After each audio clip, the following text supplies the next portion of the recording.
Depuis plusieurs jours, Olivier Duhamel est accusé d'inceste par la juriste Camille Kouchner.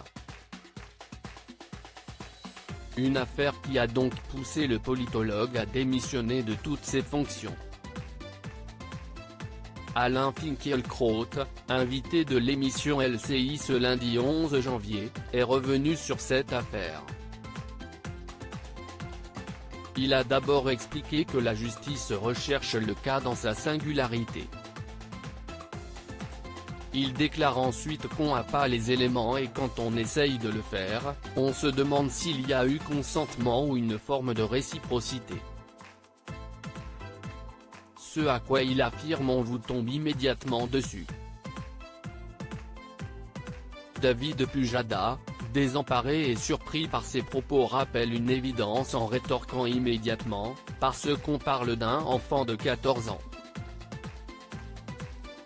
Cependant, le philosophe et écrivain ne voit pas cette analyse du même œil puisqu'il corrige immédiatement le présentateur en affirmant qu'on parle d'un adolescent et que donc ce n'est pas la même chose.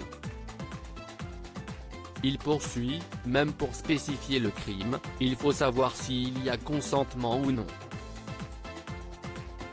Quand vous cherchez la spécificité, on vous accuse de complicité de crime. Il a toutefois affirmé par la suite qu'Olivier Duhamel a commis un acte répréhensible.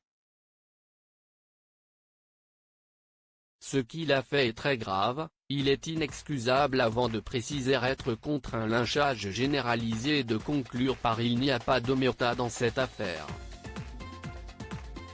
Dans son livre La Familia Grande, publié le 7 janvier dernier aux éditions du Seuil, Camille Kouchner a levé le voile sur une sombre période de son adolescence en dénonçant l'inceste subi par son frère jumeau. La fille de Bernard Kouchner et Evelyne Pizier accuse ouvertement Olivier Duhamel d'avoir abusé de Victor, le nom a été changé dans le livre, alors qu'il n'était âgé de seulement 14 ans. Selon ses propos, cela aurait duré pendant 2 ou 3 ans alors que la famille vivait une situation difficile. Les faits se sont déroulés lorsqu'Olivier Duhamel était le mari d'Evelyne Pizier. La vérité n'a éclaté qu'après quelques années puisque Victor n'avait souhaité mettre que sa sœur dans la confidence.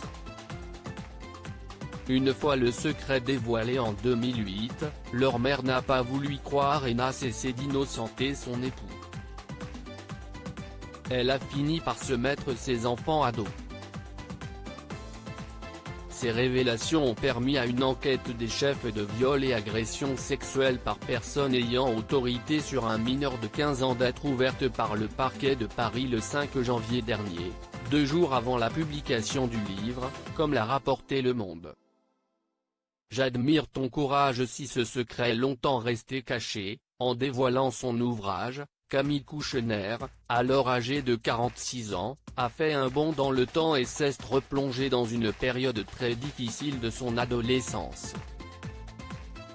Si sa mère Evelyne Pizier, décédée en 2017, n'avait pas souhaité croire à ces accusations, son père Bernard Kouchner est soulagé de ces révélations. Dans un communiqué, celui-ci a déclaré qu'il admire le courage de ma fille Camille. Il affirme ensuite que ce lourd secret qui pesait sur nous depuis trop longtemps a heureusement été levé.